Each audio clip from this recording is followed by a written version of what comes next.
Now,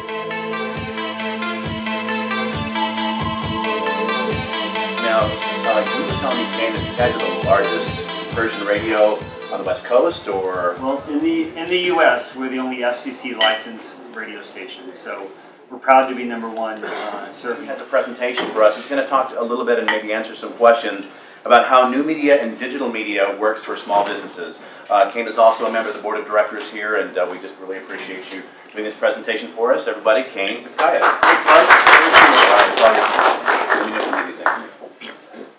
Who here would like to make an extra $18,000? Yeah, I like that. Well, first of all, I think education is the most important thing so we can all make more money together. I'm not going to sell you anything today, but I am going to invite you to a free event that we have that we're sponsoring with the Iranian Hotline. If you go to your cell phone and pull up your website, I just wanted to show you kind of the first impression that a lot of consumers get about you. So you can go to your website right now that you use to help market yourself.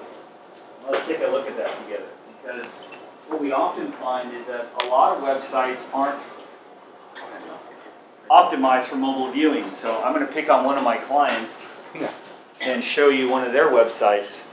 So you have to remember, today we're stuck with these devices. They really control our lives.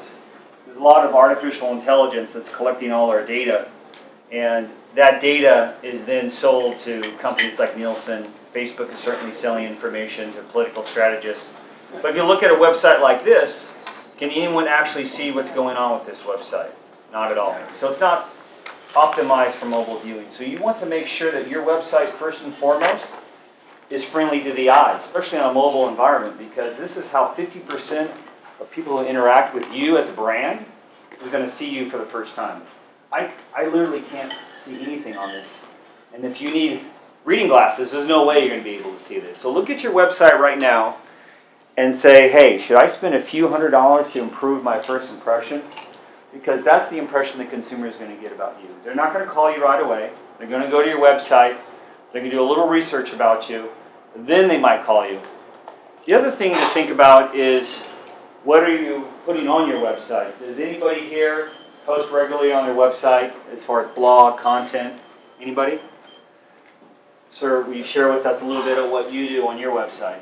I put specials up, like for Halloween or Christmas, and then I put my YouTube videos. Great.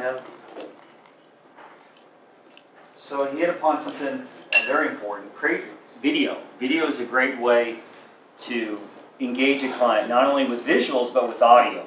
When you see a video, it grabs your attention and you pay attention to it a little bit more than you would if you just read text. LA Times, Orange County Register, all the print publications are pivoting to video. So it's important to have a visual element as a part of your website. So think about that. Also content.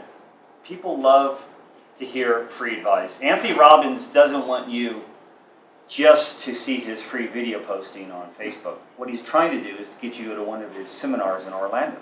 He wants you to buy a book. That's essentially what you're doing for your clients. So you mentioned to me earlier that you're looking for someone to sell their restaurant. So a great article that you could post on your website and also social media could be, here are the 5 things you should consider when investing in a restaurant.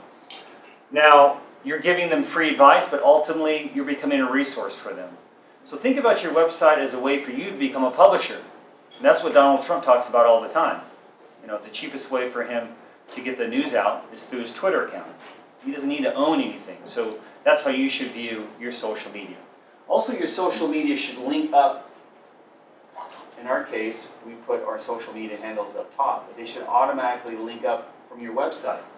So if a client wants to, they can quickly go to your Facebook page.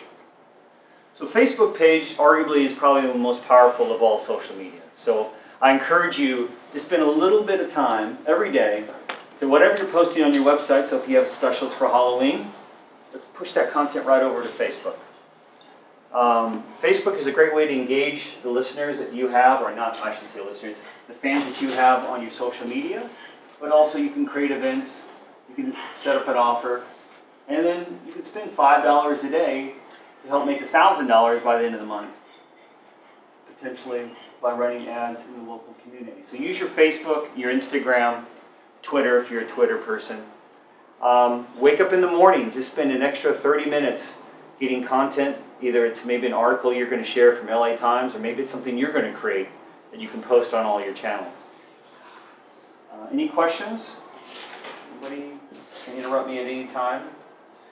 The other thing to think about is Yelp. Who uses or spends any time focused on Yelp? Great. Is it Steve Little? It's me. Just give us some ideas on how you use Yelp and what you do to maintain it on your site. Well, I think the biggest thing is to try to obviously target those who've had a good experience with you, and then actively through either text messaging or email, asking them to go to Google, go to Yelp, providing them the link to where they can access that information readily. One of the key things with Yelp, though, is if they're not a Yelp user, they're not really probably the best person to target, because that review will just get buried because Yelp doesn't view that as a good source of information. So, but Google is a little more liberal in how they view things, so they'll kind of let anyone and everyone with a Gmail account go and leave a review for you. Yeah. And some of it can Same on be true. Facebook. Yeah, some of it can be false. Thank you. Yeah. But what Steve just shared with us is a good example of paying a little attention to your Yelp. If someone puts a negative comment on there, respond to them. I'm here, call me, I don't think we work together. Or, identify any positive people and encourage them to continue to post for you and other. Consumers feel good about businesses that are 4 and 5 stars. They feel hesitant if you got 2 or 3. And if you haven't addressed a complaint, even if the complaint is false, or maybe the complaint is done by someone who's a competitor, all the more reason to address that, and even put that in the Yelp response. So pay attention to Yelp, Facebook too. We take our Facebook criticisms pretty seriously. I'll have our administrative person contact the person that might put a negative review on Facebook and say, tell us why you put that on there. And it could be something as small as, well, my host didn't show up on, the show didn't play on Saturday. Okay, well, he'll be there next Saturday. And sometimes that's enough for them to go in and change their review. But those are the things you should do in order to help kind of alleviate any kind of negative reviews on your website. The other thing I wanted to share with you is just make sure you work on LinkedIn. Anybody here, who isn't on LinkedIn? So I think LinkedIn is a great way for you to spend some time in networking with other professionals. In my old job when I was with CBS, I always used to tell the sellers that I made $600,000 last year just on networking on LinkedIn. And not me personally, for the company, of course, but it's a great way to find like-minded professionals. So if you're in the insurance business, perhaps there's a type of client you want to talk to. Maybe you want to talk to a small business owner, or most people freely put their information about themselves, their history, and you can use those keywords. You can put business owner, or you could put general manager, or you can put a title, and it'll tell you all the people within a certain city that you want to look for. So use that as another valuable tool in order to network. And these are ways that you're going to get to that extra $18,000 a year. Looking at your website, looking at your social media, paying attention to Yelp, and then also looking at LinkedIn as a resource to network with other individuals. It's this business chamber meeting on steroids, literally. I've solicited quite a few Iranians on LinkedIn to tell them about this free event that I'm sharing with you. And it's been a great way to just introduce myself to someone within the Persian community by saying, I want to welcome you to a great event that we've created, and it's free. So that's another great way for you to network, maybe with nurses and doctors, or other types of consumers that you want to network with. And then a free tool that's very powerful is Google Analytics. Who gets who pulls monthly reports from Google Analytics for the business? Okay. So, Nima, do you want to give us some insights on how you use Google Analytics and what you look for when you get that report? Sure, it will be my pleasure. A couple of things I look for in our Google Analytics, which is in car rental. One of the main ones is obviously the changes that has happened. Any downward trend, you see something is slipping, and you immediately want to try and find out what is not working, and you need to be attentive to that. I also look at, obviously, the same thing when it's going up. When it's improvement, you want to make sure you know what it is that worked for you, so you can do it more often and repeat it and do it better. The other thing that we look for is our audience. Where are they coming from, and what attributes do they have? It can give you country, city, county, etc., as well as what type of devices they're using and how they're interacting with your website or however it is that you're out there. So those are the two main things that I keep my eyes on, and I do it weekly, not monthly. Thank you. Thank you. Appreciate that. You can see on the screen, it tells you how many visitors are coming into your site. But Google is collecting user data constantly. And it gives you some insights on what time of day they're engaging with your website, where your traffic is coming from. So in our case, social media is playing a big role, but so is organic search. Then also you get a breakdown, not by only country, but by city. So if you're running a business, and let's say you're in the security business or you're in the loan business, and you're seeing, hey, I'm getting a high proportion of people from Brentwood, they're coming to my website. Well, if you're thinking about maybe doing a direct mailer, or maybe you want to do some Facebook marketing, maybe Brentwood is a city you should focus on. So you get a lot of insights from the visitor data that's collected, and you can use that to kind of dial in your marketing and kind of where you're spending time. So take a look at this. If you don't have someone on your staff that can help you with these reports, it's easy to go in and type in Google search, how to view or how to analyze Google Analytics reporting. And there's a lot of YouTube videos that will help you kind of get through those basics. If you don't have a webmaster or someone who helps you with the digital side, you might want to consider maybe hiring someone part-time just to help give you some insights on what's happening on your website. You can also get a breakdown of what pages are people going to. So for me, Listen Live is one of my top page views. Podcasts are number 2. And number 3 is the networking event that Shada and I are putting on with the radio station. So that gives me the top 3. Now, another article that popped out was our article about the Lakers and helping vets in Southern California. So that was a great article. It was a really touchy, feel-good article, and it was in English.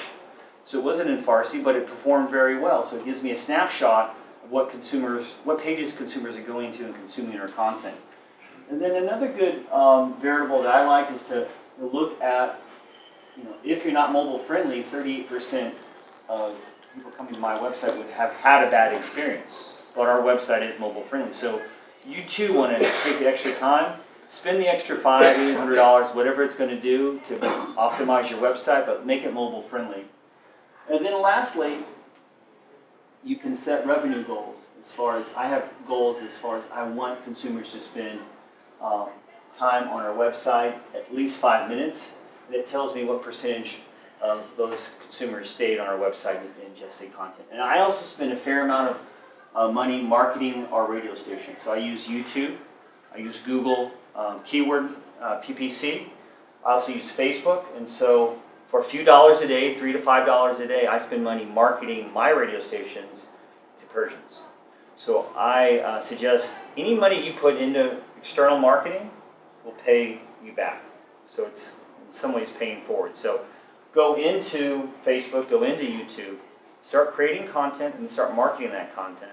And I guarantee you, 12 months from now, you can say, Kane, I did make an extra $18,000 last year. Thank you.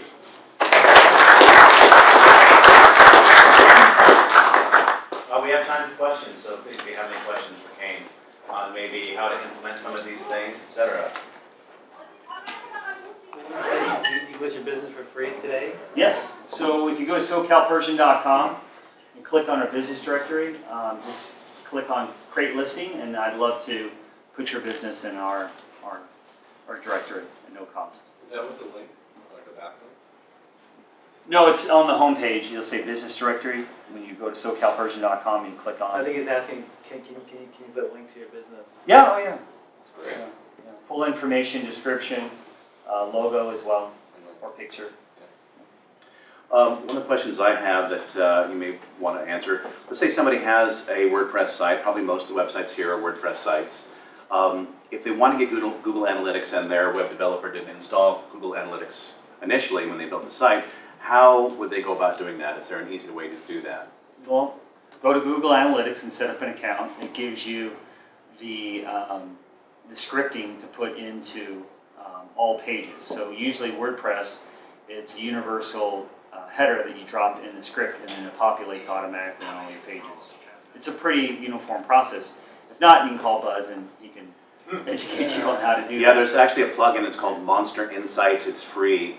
If you know how to install a plugin on your WordPress site, you just go look for Monster Insights and you connect that with your Google account. It gives you step-by-step instructions. It's very easy to do. I'll charge you a lot of money to do it, but you can do it for yourself absolutely free, and anyone who's non-technical can do it. So it's great. How important do you think it is to know that information for a business, for a typical business owner?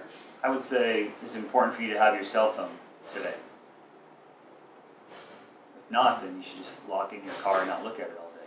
That's how important getting analytical information, updating your website, using social media. It's the only way you're going to thrive in the next few years. Best way a business owner can use the Twitter to brand your business. Well, you want to put up content 3 or 4 times a day. So if you want to be aggressive and create a Twitter channel, you need to think of content. You can share content or you can create content. Some of us are writers, some of us are photographers. Sometimes just taking pictures with you and a client, or if you go to an event like this and you take 20 pictures, maybe you just release a picture once every other day. So you don't have to sit around every day and dream up, but if you're with a client, take a picture with them. If you're at a restaurant, you want to go to Ruspa's restaurant, take a picture. You might not post that picture for 3 or 4 days, but that's something you could use on Twitter, on Facebook. So always think about generating content. If it doesn't seem that interesting to you, it's another touch point for the person on the other side of the screen. Kane, let's say that folks are they're regularly updating their Twitter profile, their Facebook, maybe even their LinkedIn. What would you say would be a good number 3 social media or number 4 social media to use that seems to be up and coming? Well, it's not up and coming, but I believe everybody in the room could have a positive impact if they spend time on Yelp. If you post pictures, you respond to criticism, you put in offers, I think that could be beneficial too. What would you say would be the next one after that? Next one after that, I would probably do direct mail. I would step outside of digital and do a direct mail piece.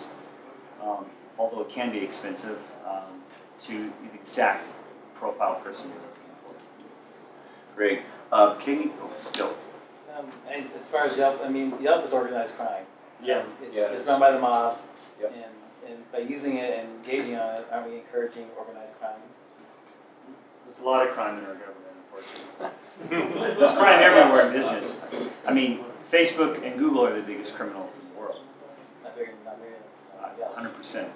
The amount of artificial intelligence they have on you that they're selling, unbeknownst to you, is staggering. They have a full map of your profile on everything you do. They can predictably guess what you're going to be buying in the next 30 days. And they're sharing that to other apps and other sites. Valerie. Yes, I wanted to commend you on your comment about Yelp. We attended, my office and I, we just down the street, attended a marketing session where it was hug your haters. So what happened 2 years ago, we went to that seminar, and literally 3 months after, we had a customer who was complaining. And instead of ignoring, which is usually the thing most business owners do, we actually sat down with her. She is a renowned spa owner in Beverly Hills, and the fact that we sat down with her and took her complaint, so far she has referred us 4 clients. Wow. So you are absolutely right, you have to hug your haters. Because, the worst thing we could have done is turning around and, acknowledging her complaint. Yeah. And then, we're a small community. Words, goes around, so it would have been pretty much damaged, because of that. one thing to kind of emphasize, never argue with or attack a negative review. Never. Even if you know for a fact it's a competitor. Yeah. Because it does happen occasionally, or if you know that it's just some troll who's never, you have no record of doing business with them whatsoever, and they give you a bad review, you always say something nice. You know, I don't have you in our records as having done business with you, but I'm very sorry that, you know, somehow we didn't make a good impression for you. Here's my contact information. We will do everything we can to make it right. And when you do that, you turn those negative reviews into positive reviews because people see that you care. And we love you for Like, that. never attack or argue with someone on Yelp. I've got a great case study, I won't go into it, of a business friend of mine, and he was very combative with the Yelp reviews, and it's highly entertaining reading. And it doesn't help his business.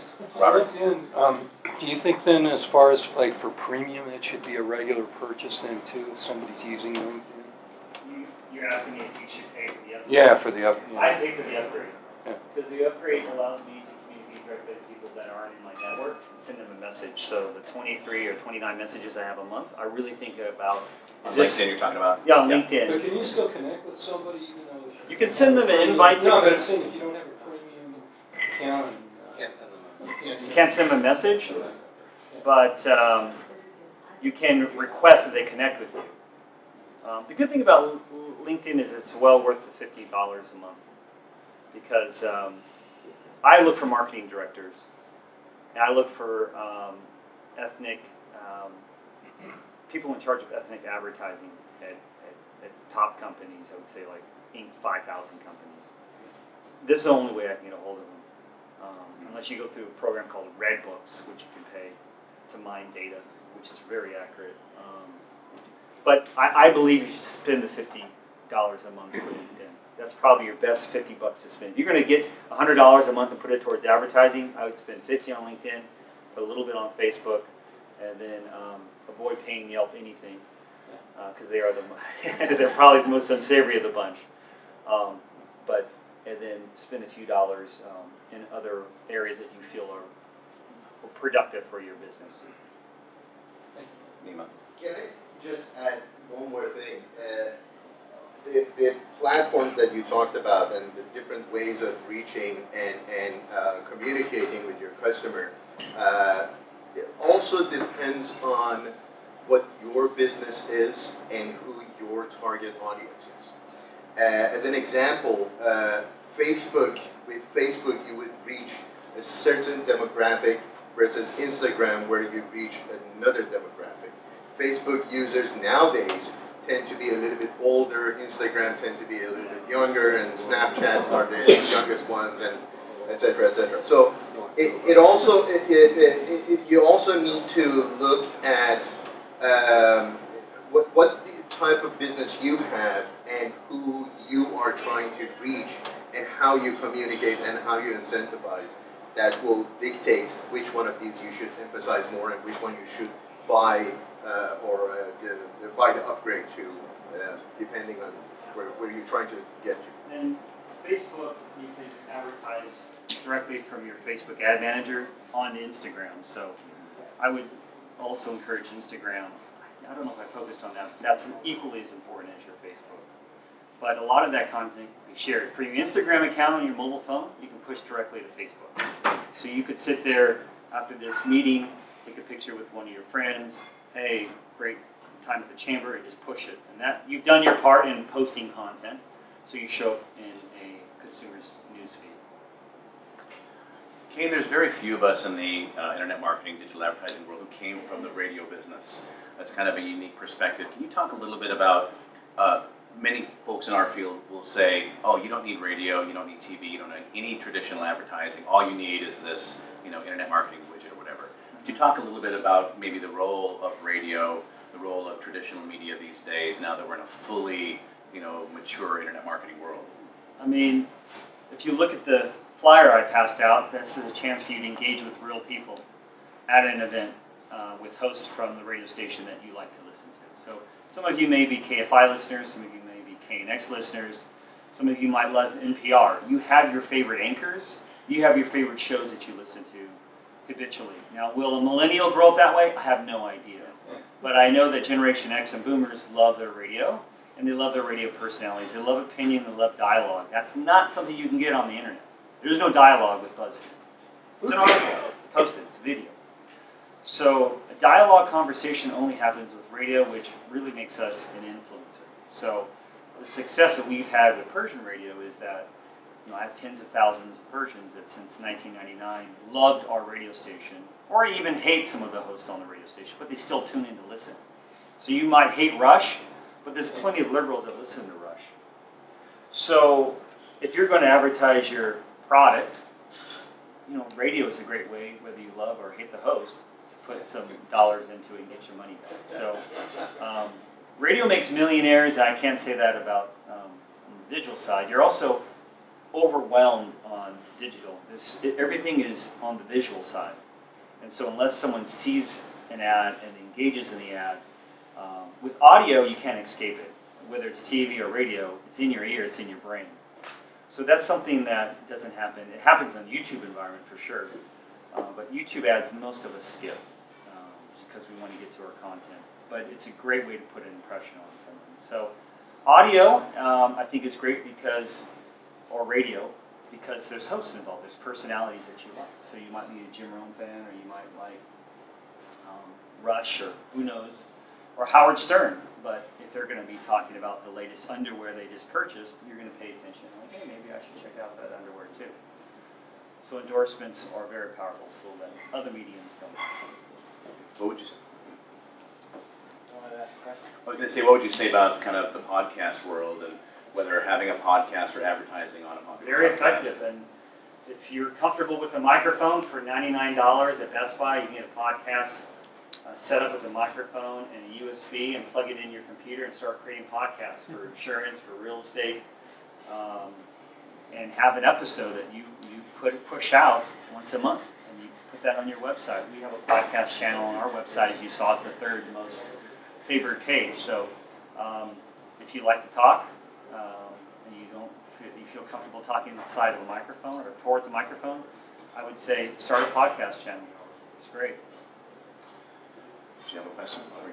All right. Oh, wait, one more question. Nima. Podcast, our good friend Mr. Hashemi has a very nice podcast. If you're interested, shout out to. Do you tell good criminal defense stories? It's a perfect beard he's got I going. have other people that I talk and interview, so they tell good stories. You're good, all the officers are gone now. Awesome. Yeah. All right.